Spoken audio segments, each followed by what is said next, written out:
ഒരു സാധാരണക്കാരൻ വാഹനം എടുക്കുന്ന സമയത്ത് ഒരുപാട് ഓപ്ഷൻസ് അവൈലബിൾ ആണ്. EV, ഫ്യൂൽ, എങ്ങനെ, എന്തുകൊണ്ട് EV? അപ്പോൾ ഒരു സാധാരണ പെട്രോൾ വാഹനത്തിൽ ആവറേജ് ഒരു 15 km/ലിറ്റർ മൈലേജ് ഉള്ള ഒരു വാഹനം നിങ്ങൾ 543 കിലോമീറ്റർ ഡ്രൈവ് ചെയ്യണമെന്നുണ്ടെങ്കിൽ കോസ്റ്റ് ഏകദേശം 4000 രൂപയുടെ മുകളിൽ വരും. ആണെങ്കിൽ തന്നെ ഇതിൽ 61 kW ബാറ്ററിയാണ് വരുന്നത്. അത് ഫുൾ ചാർജ് ചെയ്യണമെന്നുണ്ടെങ്കിൽ നമുക്ക് ഏകദേശം 1000 രൂപയോളമേ വരുള്ളൂ. അതായത് ഒരു ഇന്റേണൽ കമ്പഷൻ എഞ്ചിൻ യൂസ് ചെയ്യുന്ന വാഹനത്തെക്കാൾ എന്തുകൊണ്ടും EV വാഹനങ്ങൾക്ക് മെയിൻ്റനൻസ് കുറവായിരിക്കും. EV വാഹനങ്ങളുടെ ഒരു കാര്യം വരുന്ന സമയത്ത് ഇന്ത്യയിലും കേരളത്തിലൊക്കെ കുറച്ച് വർഷങ്ങളായിട്ടുണ്ടെങ്കിലും മാരുതിയുടെ കാര്യം വരുമ്പോൾ ലേറ്റ് ആണ്. Actually very late. സാറേ, ഇപ്പോൾ ഒരു സാധാരണക്കാരൻ വാഹനം എടുക്കുന്ന സമയത്ത് ഒരുപാട് ഓപ്ഷൻസ് അവൈലബിൾ ആണ്. EV, ഫ്യൂൽ, എങ്ങനെ, എന്തുകൊണ്ട് EV? അതുപോലെ തന്നെ ഒരു സാധാരണക്കാരൻ ഒരു EV എടുക്കുന്ന സമയത്ത് അറിഞ്ഞിരിക്കേണ്ട കാര്യങ്ങൾ എന്തൊക്കെയാണ്? കാലങ്ങളായിട്ടുള്ള ഫ്യൂൽ ഓപ്ഷൻസ് എന്ന് പറഞ്ഞു കഴിഞ്ഞാൽ പെട്രോളും ഡീസലുമാണ്. ഈ പറഞ്ഞ രണ്ട് കാര്യങ്ങളും നോൺ റിന്യൂവബിൾ എനർജി റിസോഴ്സുകളാണ്. ആൻഡ് അതുകൊണ്ട് തന്നെ ഈ പറഞ്ഞ എനർജി റിസോഴ്സുകളുടെ വില കാലങ്ങൾ കഴിയുന്നതോടും കൂടിയിട്ട് തന്നെ വരുള്ളൂ. ഒരു ക്രൈസിസ് സിറ്റുവേഷൻ ഉണ്ടാവുന്ന സമയത്ത്, ഒരു യുദ്ധമോ കാര്യങ്ങളൊക്കെ വരുമ്പോൾ നാച്ചുറലി ഈ പറയുന്ന ഫ്യൂൽ ഓപ്ഷൻസിൻ്റെ വില കൂടുകയാണ് ചെയ്യുന്നത്. അത്തരം സാഹചര്യങ്ങളിലാണ് നമ്മൾ റിന്യൂവബിൾ എനർജി റിസോഴ്സുകളായിട്ടുള്ള EV പോലെയുള്ള ഓപ്ഷൻസിലേക്ക് ഫോക്കസ് ചെയ്യുന്നത്. ഇനി ഒരു സാധാരണക്കാരൻ EV വാഹനം എടുക്കുമ്പോൾ അറിഞ്ഞിരിക്കേണ്ട അല്ലെങ്കിൽ ശ്രദ്ധിച്ചിരിക്കേണ്ട പ്രാഥമികമായിട്ടുള്ള 3 കാര്യങ്ങൾ. ഒന്ന്, അവരുടെ ഉപയോഗം എത്രത്തോളം വരും എന്നുള്ളത് അറിഞ്ഞിരിക്കണം. അതായത് ഡെയിലി യൂസേജ് എത്ര വരും, ആൻഡ് മന്ത്ലി ഡ്രൈവിംഗ് എത്ര വരും, ആൻഡ് ഇയർലി എത്ര കിലോമീറ്റേഴ്സ് ഡ്രൈവ് ചെയ്യും എന്നുള്ളതിനെ കുറിച്ചുള്ളൊരു ധാരണ ഉണ്ടായിക്കഴിഞ്ഞാൽ അത് നന്നായിരിക്കും. കൂടാതെ ഈ വാഹനത്തിൻ്റെ ചാർജിങ് സൊല്യൂഷൻസ് എന്തൊക്കെയാണ്, അതായത് നമുക്കിപ്പോൾ വീട്ടിൽ ചാർജ് ചെയ്യാൻ സൊല്യൂഷൻസ് എന്തൊക്കെയാണ് വരുന്നത്, അതുപോലെ തന്നെ നമ്മൾ ജോലി സ്ഥലത്ത്, അതുപോലെ നമ്മൾ ഫ്രീക്വൻ്റ് ആയിട്ട് ട്രാവൽ ചെയ്യുന്ന സ്ഥലത്ത്, അല്ലെങ്കിൽ നമ്മൾ ഓവറോൾ ആയിട്ട് ട്രാവൽ ചെയ്യുന്ന സ്ഥലങ്ങളിലൊക്കെ നമുക്ക് ഉള്ള ചാർജിങ് സൊല്യൂഷൻസ് അല്ലെങ്കിൽ ചാർജിങ്ങിൻ്റെ ഓപ്ഷൻസ് എന്തൊക്കെയാണെന്ന് അറിഞ്ഞിരിക്കണം. ആൻഡ് മൂന്നാമത് ഏറ്റവും ഇമ്പോർട്ടൻ്റ് ആയിട്ടുള്ള ഒരു കാര്യം, നമ്മളൊരു ഓണർഷിപ്പ്, നമ്മുടെ ഒരു ഓവറോൾ ഓണർഷിപ്പ് എക്സ്പീരിയൻസ് വേണം നമ്മൾ വിലയിരുത്താൻ. അതായത് ഈ പറയുന്ന ബാറ്ററിയുടെ ഓവറോൾ വാറൻറ്റി, അതുപോലെ തന്നെ നമ്മുടെ സർവീസ് നെറ്റ്വർക്ക് എത്രത്തോളം ഉണ്ട്, ഈ വാഹനത്തിൽ വരുന്ന സേഫ്റ്റി ഫീച്ചേഴ്സ് എന്തെല്ലാമാണ്, അതുകൂടാതെ നമ്മളുടെ ചാർജിങ് സൊല്യൂഷൻസ്, ചാർജിങ് ഇക്കോസിസ്റ്റം എത്രത്തോളമാണ് നിലനിൽക്കുന്നത് എന്നുള്ള കാര്യങ്ങളെ കുറിച്ചിട്ടൊക്കെ നമുക്ക് നന്നായി അറിഞ്ഞിരിക്കണം. അതുപോലെ ഒരു middle class family EV choose ചെയ്യുന്ന സമയത്ത് സാമ്പത്തികമായിട്ട് ഒരു നല്ല തീരുമാനമാണോ? ഈ വാഹനത്തിന് 543 കിലോമീറ്ററാണ് റേഞ്ച് പറയുന്നത്. അപ്പോൾ ഒരു സാധാരണ പെട്രോൾ വാഹനത്തിൽ ആവറേജ് ഒരു 15 km/ലിറ്റർ മൈലേജ് ഉള്ള ഒരു വാഹനം നിങ്ങൾ 543 കിലോമീറ്റർ ഡ്രൈവ് ചെയ്യണമെന്നുണ്ടെങ്കിൽ കോസ്റ്റ് ഏകദേശം 4000 രൂപയുടെ മുകളിൽ വരും. എന്നാൽ ഈ ഒരു വാഹനം, അതായത് ഒരു DC ഫാസ്റ്റ് ചാർജിങ്ങിലൂടെ ഇതിൻ്റെ ബാറ്ററി ഫുൾ ചാർജ് ചെയ്യണമെന്നുണ്ടെങ്കിൽ ഇപ്പോൾ നമ്മളുടെ ചാർജിങ് സ്റ്റേഷൻസിലൊക്കെ ഏകദേശം ഒരു ആവറേജ് 16 to 18 റുപ്പീസാണ് കോസ്റ്റ് വരുന്നത്. സോ ആ ഒരു 18 വെച്ചിട്ട് കാൽക്കുലേറ്റ് ചെയ്യുകയാണെങ്കിൽ തന്നെ ഇതിൽ 61 kW ബാറ്ററിയാണ് വരുന്നത്. അത് ഫുൾ ചാർജ് ചെയ്യണമെന്നുണ്ടെങ്കിൽ നമുക്ക് ഏകദേശം 1000 രൂപയോളമേ വരുള്ളൂ. വേറാസ് ഇതേ വാഹനം നമ്മൾ AC ചാർജിങ്ങിലൂടെ നമ്മൾ വീട്ടിൽ നിന്നാണ് ചാർജ് ചെയ്യുന്നത് എന്നുണ്ടെങ്കിൽ നിങ്ങൾക്ക് പിന്നെയും കോസ്റ്റ് കുറയും. ഏകദേശം 500 രൂപയോളമേ നിങ്ങൾക്ക് ഇത് ഫുൾ ചാർജ് ചെയ്യാൻ കോസ്റ്റ് വരികയുള്ളൂ. ഒരു ലോങ് ജേർണി പോകുന്ന സമയത്ത് മനസ്സിലേക്ക് വരുന്നൊരു ആശങ്കയാണ് ചാർജിങ് സ്പോട്ടുകളെ കുറിച്ചിട്ട്. അതിൻ്റെ ഒരു അപര്യാപ്തത നമുക്ക് എങ്ങനെയാണ് മറികടക്കാൻ വേണ്ടി പറ്റുക? ചാർജിങ് സൊല്യൂഷൻസിൻ്റെ കാര്യം വരുമ്പോൾ മാരുതിയുടെ തന്നെ 2000+ EV charging centres readily available ആണ്. കൂടാതെ തന്നെ ഓൾ ഇന്ത്യ ആണോ അല്ലെങ്കിൽ ഓൾ ഇന്ത്യ ആണ്. കൂടാതെ നമ്മൾക്ക് 15ഓളം എക്സ്റ്റേണൽ ചാർജിങ് വെൻഡേഴ്സുമായിട്ട് ടൈപ്പ് ഉണ്ട്. ആൻഡ് അത് ടാറ്റ പവർ പോലത്തെ എക്സ്റ്റേണൽ ചാർജിങ് വെൻഡേഴ്സുമായിട്ട് നമുക്ക് ടൈപ്പ് ഉണ്ട്. ആൻഡ് ഈ പറയുന്ന ചാർജിങ് സെൻറ്റേഴ്സൊക്കെ നമ്മൾക്ക് ഒരൊറ്റ ആപ്ലിക്കേഷനിലൂടെ ഈസിലി സ്പോട്ട് ചെയ്യാനും ലൊക്കേറ്റ് ചെയ്യാനും പറ്റുന്നതാണ്. അതാണ് നമ്മളുടെ EV എക്കോ സൊല്യൂഷൻസിൻ്റെ ഭാഗമായി വരുന്ന E4Me ആപ്പ്. കൂടാതെ ഈ E4Me ആപ്പിൽ നമുക്ക് പ്രീ സ്കെഡ്യൂൾ ചെയ്യാനും സാധിക്കുന്നതാണ്. അതായത് മാരുതിയുടെ ചാർജിങ് സെൻറ്റേഴ്സിൽ നമുക്ക് ഫ്രീ ആയിട്ട് തന്നെ ചാർജിങ് സ്ലോട്ട് നമുക്ക് പ്രീ ബുക്ക് ചെയ്യാൻ പറ്റുന്നതാണ്. ബുക്ക് ചെയ്യാൻ വേണ്ടി പറ്റും. അതെ. കേരളത്തിനെ സംബന്ധിച്ചിട്ട് നമുക്കറിയാം, ഒരു 3-4 മാസം മഴയൊക്കെ നീണ്ടു നിൽക്കുന്ന അല്ലെങ്കിൽ മൺസൂണൊക്കെ നമുക്ക് അറിയാൻ പറ്റുന്നതാണ്. അങ്ങനെ ഇരിക്കെ ഈ ഒരു വാഹനം എത്രത്തോളം അനുയോജ്യമാണ്, അഥവാ ബാറ്ററി? നമ്മുടെ ഈ വാഹനം IP67 റേറ്റിംഗ് ലഭിച്ച വാഹനമാണ്. അതായത് ഡസ്റ്റ് പ്രൂഫും വാട്ടർ റെസിസ്റ്റൻറ്റുമാണ്. അതുകൂടാതെ തന്നെ അഡ്വാൻസ്ഡ് ആയിട്ടുള്ള തെർമൽ മാനേജ്മെൻറ്റ് സിസ്റ്റം കൂടിയുള്ള ബാറ്ററിയാണ് ഈ വാഹനത്തിൽ വരുന്നത്. അതുകൊണ്ട് നമുക്കിപ്പോൾ കേരളത്തിലെ ഈ ചൂടാണെങ്കിലും ശരി, കാലാവസ്ഥ ഇപ്പോൾ മഴയാണെങ്കിലും ശരി, നമുക്ക് ഭയപ്പെടേണ്ട കാര്യമൊന്നുമില്ല. അതുകൊണ്ട് തന്നെ ഏത് കാലാവസ്ഥയ്ക്കും അനുയോജ്യമായിട്ടുള്ളൊരു വാഹനമാണത്. സോഷ്യൽ മീഡിയയിലൊക്കെ നമ്മൾ കാണുന്നുണ്ട് EV വാഹനം തീപിടിക്കുന്നതൊക്കെ. അങ്ങനെ ഒരു ആശങ്കയെ നമ്മൾ ഭയപ്പെടുന്നുണ്ടോ ഈ ഒരു കാലഘട്ടത്തിൽ? അങ്ങനത്തെ യാതൊരുവിധ പേടിയും ഈ വാഹനത്തെക്കുറിച്ച് വേണ്ട. അഡ്വാൻസ്ഡ് ബ്ലേഡ് സെൽ ടെക്നോളജിയോട് കൂടിയ LFP battery, lithium ion phosphate ബാറ്ററിയാണ് ഈ വാഹനത്തിൽ വരുന്നത്. IP67 റേറ്റിംഗ് ലഭിച്ച ബാറ്ററിയാണ്. അതായത് ഡസ്റ്റ് പ്രൂഫാണ്, അതുപോലെ തന്നെ വാട്ടർ റെസിസ്റ്റൻസും വരുന്നുണ്ട്.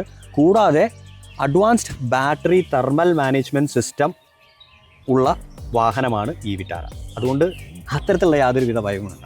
പെട്രോൾ ഡീസൽ വാഹനത്തെ അപേക്ഷിച്ചിട്ട് EV വെഹിക്കിൾസിന് മെയിൻ്റെനൻസ് കുറവാണെന്ന് നമ്മൾ കേൾക്കുന്നുണ്ട്. ആ ധാരണ ശരിയാണോ? യെസ്, അതായത് ഒരു ഇൻറ്റേർണൽ കമ്പഷൻ എഞ്ചിൻ യൂസ് ചെയ്യുന്ന വാഹനത്തെക്കാൾ എന്തുകൊണ്ടും EV വാഹനങ്ങൾക്ക് മെയിൻ്റെനൻസ് കുറവായിരിക്കും. EV വാഹനങ്ങളുടെ ഒരു കാര്യം വരുന്ന സമയത്ത് ഇന്ത്യയിലും കേരളത്തിലൊക്കെ കുറച്ച് വർഷങ്ങളായിട്ടുണ്ടെങ്കിലും മാരുതിയുടെ കാര്യം വരുമ്പോൾ ലേറ്റ് ആണ്.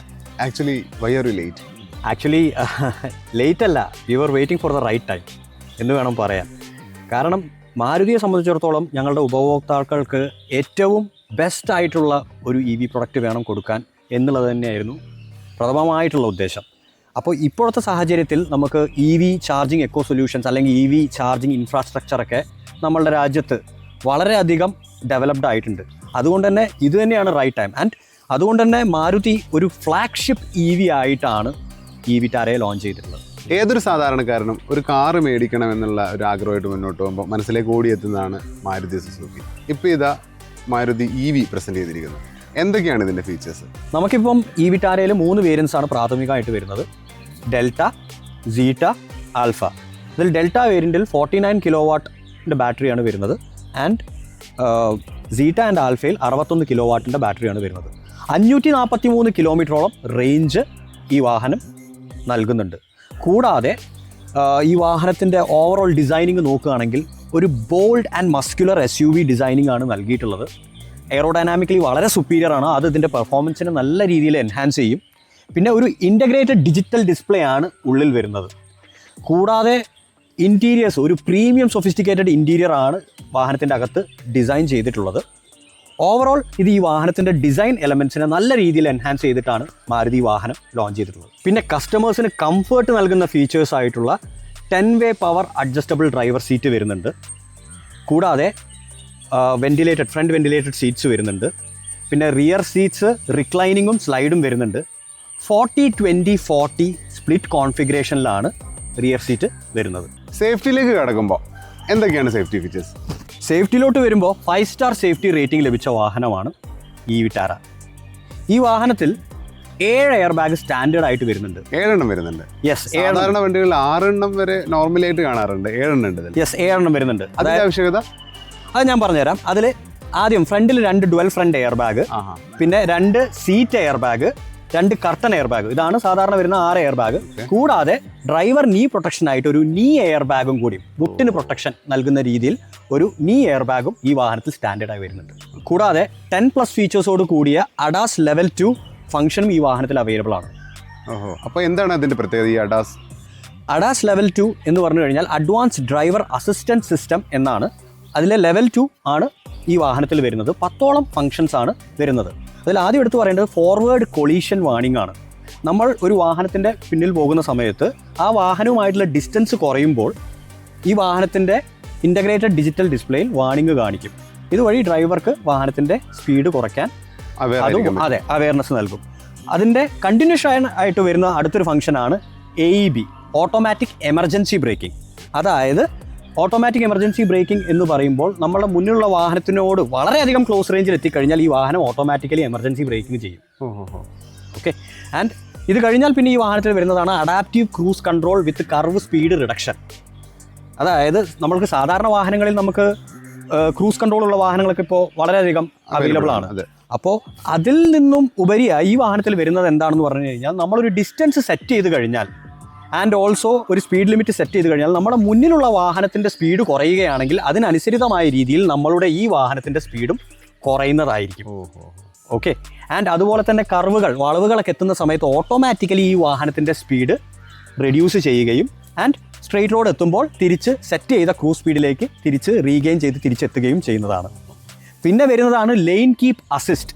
അതായത് നമുക്കിപ്പോൾ ഇവിടുത്തെ 6 വരി പാതകളിലൊക്കെ നമ്മളിപ്പോൾ ഒരു ലെയിൻ മെയിൻറ്റെയിൻ ചെയ്ത് പോവുകയാണെന്നുണ്ടെങ്കിൽ ലെയിൻ കീപ്പ് അസിസ്റ്റ് ഓൺ ആണെന്നുണ്ടെങ്കിൽ അത് നമ്മളുടെ ആ വാഹനം ആ ഒരു ലെയിൻ്റെ സെൻറ്ററിൽ തന്നെ പോകാൻ വേണ്ടിയിട്ട് നമ്മൾക്ക് അതിന് വേണ്ടിയിട്ടുള്ള സപ്പോർട്ട് നൽകും. അപ്പോൾ സെൻറ്റേർഡ് ആയിട്ട് തന്നെ ആ വാഹനം ആ ലെയിനിൽ പോകാൻ അത് സഹായിക്കും. കൂടാതെ നമുക്ക് ഈ വാഹനത്തിൽ ലെയിൻ ഡിപ്പാർച്ചർ പ്രിവെൻഷനും ലെയിൻ ഡിപ്പാർച്ചർ വാണിങ്ങും വരുന്നുണ്ട്. ലെയിൻ ഡിപ്പാർച്ചർ പ്രിവെൻഷൻ എന്ന് പറഞ്ഞു കഴിഞ്ഞാൽ നമ്മളുടെ വാഹനം ഇൻ കേസ് അതായത് ഒരു ലൈനിൽ നിന്നും വേറൊരു ലൈനിലേക്ക് കോൺഷ്യസ്ലി അല്ല മൂവ് ചെയ്യുന്നത് എന്നുണ്ടെങ്കിൽ നമ്മുടെ സ്റ്റിയറിങ്ങിൻ്റെ മുകളിൽ ഒരു കൗണ്ടർ പ്രഷർ വരുന്നതായിരിക്കും. സോ ഒരു പ്രഷർ നമുക്ക് സെൻസ് ചെയ്യാൻ പറ്റും ഇതുവഴി. ആൻഡ് ഓൾസോ നമുക്ക് ആ വാഹനത്തിനെ സെൻറ്റേർഡ് ചെയ്യുന്നതായിരിക്കും. ആൻഡ് ലെയിൻ ഡിപ്പാർച്ചർ വാണിംഗ് വേറൊന്നുമല്ല, അതായത് നമ്മുടെ ഡിജിറ്റൽ ക്ലസ്റ്ററിൽ ഒരു വാണിംഗ് സിഗ്നലും, അതായത് ലൈൻ മാറുന്നുണ്ട് എന്നുള്ള ഒരു വാണിംഗ് സിഗ്നലും ഇത് നൽകും. കൂടാതെ നമുക്ക് വെഹിക്കിൾ സ്വേ വാണിംഗ് വരുന്നുണ്ട്. അതായത് നമ്മൾ ഇനിയിപ്പോൾ ലൈൻ മെയിൻ്റനൻസ് തീരെ ഇല്ലാതെ ലൈൻ അങ്ങോട്ടും ഇങ്ങോട്ടും മാറി ഓടിക്കുകയാണെന്നുണ്ടെങ്കിൽ നമുക്ക് ഡിജിറ്റൽ ക്ലസ്റ്ററിൽ വാണിംഗ് വരുന്നതാണ്. പിന്നെ ഹൈ ബീം അസിസ്റ്റ് വരുന്നുണ്ട്. നമ്മുടെ ട്രാഫിക് ലൈറ്റിംഗ് കണ്ടീഷൻസിനും ആൻഡ് ഓൾസോ നമ്മളുടെ ഓപ്പോസിറ്റ് വരുന്ന വാഹനത്തിൻ്റെ കണ്ടീഷൻസിനും അനുസരിച്ചിട്ട്, ലൈറ്റിംഗ് കണ്ടീഷൻ അനുസരിച്ചിട്ട് നമ്മളുടെ ഈ വാഹനം ഹൈ ബീമും ലോ ബീമും ഓട്ടോമാറ്റിക്കലി മാനേജ് ചെയ്യുന്നതായിരിക്കും. പിന്നെ ഈ വാഹനത്തിൽ വരുന്നതാണ് ബ്ലൈൻഡ് സ്പോട്ട് മോണിറ്റർ വിത്ത് ലെയിൻ ചേഞ്ച് അലേർട്ട്. അതായത് നമ്മളുടെ 2 ORVMs, 2 മിറേഴ്സ് വരുന്നുണ്ട്. അപ്പോൾ നമ്മളെ റൈറ്റ് സൈഡിലൂടെ ഒരു വാഹനം ഓവർടേക്ക് ചെയ്യുകയാണെങ്കിൽ നമ്മുടെ റൈറ്റ് സൈഡ് ORVMൽ ഒരു ചെറിയൊരു ഇൻഡിക്കേഷൻ, ലൈറ്റ് ഇൻഡിക്കേഷൻ വരുന്നതായിരിക്കും. അപ്പോൾ ആ സമയത്ത് നമ്മൾ ഇൻഡിക്കേറ്റർ ഇട്ട് ലൈൻ ചേഞ്ച് ചെയ്യാൻ പോവുകയാണെന്നുണ്ടെങ്കിൽ ലൈൻ ചേഞ്ച് അലേർട്ട് ആയിട്ടുള്ളൊരു വാർണിംഗ് വരുന്നതായിരിക്കും. പിന്നെ കൂടാതെ പിന്നെ ഫൈനലി വരുന്ന ഒരു ഫീച്ചറാണ് റിയർ ക്രോസ് ട്രാഫിക് അലേർട്ട്. നമ്മളിപ്പോൾ ഈ പാർക്കിംഗ് മോളുകളിലൊക്കെ പാർക്ക് ചെയ്യുന്ന സാഹചര്യങ്ങളിൽ നമ്മൾ വണ്ടി റിവേഴ്സ് എടുക്കുമ്പോൾ നമ്മുടെ ബ്ലൈൻഡ് സ്പോട്ടിൽ വരുന്ന വാഹനങ്ങൾ കാണില്ല. വാഹനത്തിൻ്റെ റിയറിൽ വരുന്ന റഡാർ അത് ക്യാപ്ചർ ചെയ്ത് നമുക്ക് വാർണിംഗ് അലേർട്ട് നൽകുന്നതായിരിക്കും. അപ്പോൾ നമുക്ക് സേഫ്ലി നമുക്ക് പാർക്കിംഗ് സമയത്ത്, അതായത് റിവേഴ്സ് ചെയ്യുന്ന സമയത്ത് കാണാത്ത ബ്ലൈൻഡ് സ്പോട്ടിൽ നിന്ന് വരുന്ന വാഹനങ്ങളെയൊക്കെ ഡിറ്റക്ട് ചെയ്ത് നമുക്ക് ഈസിലി റിവേഴ്സ് എടുക്കാൻ സാധിക്കുന്നതാണ്. ചുരുക്കി പറഞ്ഞാൽ ഡ്രൈവർക്ക് എല്ലാ ഇൻസ്ട്രക്ഷൻസും തരുന്ന ഒരു വാഹനം തന്നെയാണ്. അതെ അതെ. ഈ വിറ്റാരിയുടെ ബാറ്ററി ചാർജിങ് ടൈം, അതിപ്പോൾ വീട്ടിൽ നിന്നാണെങ്കിലും പുറത്തുനിന്നാണെങ്കിലും അതിൻ്റെ ടൈമിംഗ് എങ്ങനെയാണ്, അതിൻ്റെ ഓപ്ഷൻസ് എന്തൊക്കെയാണ്? 3 ചാർജിങ് ഓപ്ഷൻസ് ആണ് നമുക്ക് ഈ വാഹനത്തിൽ വരുന്നത്. 3.3 കിലോവാട്ടിൻ്റെ ഒരു പോർട്ടബിൾ ചാർജർ ഈ വാഹനത്തിൻ്റെ കൂടെ വരുന്നുണ്ട്. അപ്പോൾ നമുക്ക് വീട്ടിൽ നിന്നോ അല്ലെങ്കിൽ നമ്മൾ ട്രാവൽ ചെയ്യുന്ന ഏതെങ്കിലും സ്ഥലത്ത് വെച്ചോ നമുക്കത് ചാർജ് ചെയ്യാവുന്നതാണ്. ഇപ്പോൾ ഡെൽറ്റ വേരിയൻറ്റിനാണെന്നുണ്ടെങ്കിൽ 100% ചാർജ് ആവാൻ ആ ചാർജ് പോർട്ടബിൾ ചാർജർ യൂസ് ചെയ്ത് കഴിഞ്ഞാൽ ഏകദേശം 15 hours ആണ് പറയുന്നത് 100% ചാർജിങ്ങിന്. സീറ്റ ആൽഫ വേരിയൻസിന് 22 hours ആണ് 100% ചാർജിങ്ങിന് പറയുന്നത്. കൂടാതെ നമുക്കൊരു ഹോം ഇൻസ്റ്റാൾഡ് ചാർജർ വരുന്നുണ്ട്. അത് മാരുതി ഇൻസ്റ്റാൾ ചെയ്ത് തരുന്ന ഒരു ഹോം ഇൻസ്റ്റാൾഡ് ചാർജറാണ്. അത് 7.4 കിലോവാട്ടിൻ്റെയാണ് വരുന്നത്. ഇപ്പോൾ കറൻ്റ്ലി അത് ആ 50,000 ആണ് അതിൻ്റെ ടോട്ടൽ കോസ്റ്റ് വരുന്നത്. പക്ഷേ ഇപ്പോൾ കറൻ്റ്ലി അത് ടോട്ടലി ഫ്രീ ആയിട്ടാണ് മാരുതി ഇൻസ്റ്റാൾ ചെയ്യുന്നത്. Complete installation. അതെ, കംപ്ലീറ്റ് ഇൻസ്റ്റാളേഷൻ ഫ്രീ ആയിട്ടാണ് ഇപ്പോൾ മാരുതി കറൻ്റ്ലി ഇപ്പോൾ അത് നൽകുന്നത്. അപ്പോൾ ഈ 7.4 കിലോവാട്ടിൻ്റെ ഹോം ഇൻസ്റ്റാൾഡ് ചാർജർ വെച്ച് ചാർജ് ചെയ്യുകയാണെങ്കിൽ ഡെൽറ്റ വേരിയൻറ്റ് about 6.5 hours എടുക്കുന്നതായിരിക്കും 100% ചാർജിങ്ങിന്. ആൻഡ് സീറ്റ ആൽഫ വേരിയൻസിന് 9 hours ഏകദേശം എടുക്കുന്നതായിരിക്കും 100% ചാർജിങ്. ഇനി DC ഫാസ്റ്റ് ചാർജിങ് പുറമേ നിന്ന് നമ്മൾ ചെയ്യുന്ന സാഹചര്യത്തിൽ ഇതിലേത് വേരിയൻ്റ് ആണെങ്കിലും 45 minutes എടുക്കുകയുള്ളൂ 80% ചാർജിങ്ങിന്. അപ്പോൾ ഒരു 1 hour മാക്സിമം നമുക്ക്. അതെ, ഒരു 1 hourൻ്റെ ഉള്ളിൽ തന്നെ നമുക്ക് 100% ചാർജിങ് ആവുന്നതാണ്. ഞങ്ങളൊരു EV വാഹനത്തെ കുറിച്ചിട്ട് റിവ്യൂ ചെയ്യണമെന്ന് വിചാരിച്ച സമയത്ത് ഞങ്ങളുടെ മനസ്സിലേക്ക് ആദ്യം വന്നത് പോപ്പുലറാണ്. Think Maruti, think popular. Why popular? Maruti എന്നൊട്ടുണ്ടോ അന്നൊട്ട് പോപ്പുലർ വെഹിക്കിൾസ് ആൻഡ് സർവീസസും ഉണ്ട്. 42 വർഷത്തെ അസോസിയേഷനാണ് പോപ്പുലർ വെഹിക്കിൾസിന് മാരുതിയുമായിട്ടുള്ളത്. ആൻഡ് മാരുതി ലോഞ്ച് ചെയ്ത് കേരളത്തിലേക്ക് ആദ്യമായി മാരുതിയെ കൊണ്ടുവന്നത് പോപ്പുലർ വെഹിക്കിൾസ് ആൻഡ് സർവീസസ് ആണ്. അതായത് മാരുതി ലോഞ്ച് ചെയ്ത സമയത്ത് അനൗൺസ് ചെയ്ത ഇനീഷ്യൽ ബാച്ച് ഓഫ് ഡീലേഴ്സിൽ ഉള്ള ഒരു പൈലറ്റ് ഡീലറാണ് പോപ്പുലർ വെഹിക്കിൾസ് ആൻഡ് സർവീസസ്. ഇനി ഒരു വാഹനം ഒരാൾ സ്വന്തമാക്കുമ്പോൾ ഏറ്റവും കൂടുതൽ ശ്രദ്ധിക്കേണ്ടത് അതിൻ്റെ വാഹനം വാങ്ങിയതിന് ശേഷമുള്ള സർവീസിനെ കുറിച്ചാണ്. തീർച്ചയായിട്ടും സർവീസ് ക്വാളിറ്റി അല്ലേ? അപ്പോൾ പോപ്പുലർ വെഹിക്കിൾസ് ആൻഡ് സർവീസസിന് സൗത്ത് ഇന്ത്യയിൽ മൊത്തം 90+ സർവീസ് സെൻറ്റേഴ്സ് ഉണ്ട്. ഇൻഫാക്റ്റ് സൗത്ത് ഇന്ത്യയിൽ മൊത്തം പ്രസൻസ് ഉള്ള ഏക മാരുതിയുടെ ഡീലർഷിപ്പ് പോപ്പുലർ വെഹിക്കിൾസ് ആൻഡ് സർവീസസുമാണ്. കേരളത്തിൽ തന്നെ 70+ സർവീസ് സെൻറ്റേഴ്സാണ് പോപ്പുലർ വെഹിക്കിൾസ് ആൻഡ് സർവീസസിനുള്ളത്. ഞങ്ങളൊരു EV വെഹിക്കിളിനെ കുറിച്ചിട്ട് റിവ്യൂ ചെയ്യണമെന്ന് പറഞ്ഞ സമയത്ത് ഞങ്ങൾക്ക് എല്ലാവിധ സപ്പോർട്ടും തന്നിട്ടുള്ളത് പോപ്പുലർ വെഹിക്കിൾസ് ആണ്. കാരണം ഒരു സാധാരണക്കാരൻ ഒരു വെഹിക്കിൾ എടുക്കുന്ന സമയത്ത് അറിഞ്ഞിരിക്കേണ്ട അത്യാവശ്യ കാര്യങ്ങളൊക്കെ സാർ ഞങ്ങളോട് പറഞ്ഞു തന്നിട്ടുണ്ട്. ഒരു വലിയ നന്ദി അറിയിക്കാം. Thank you.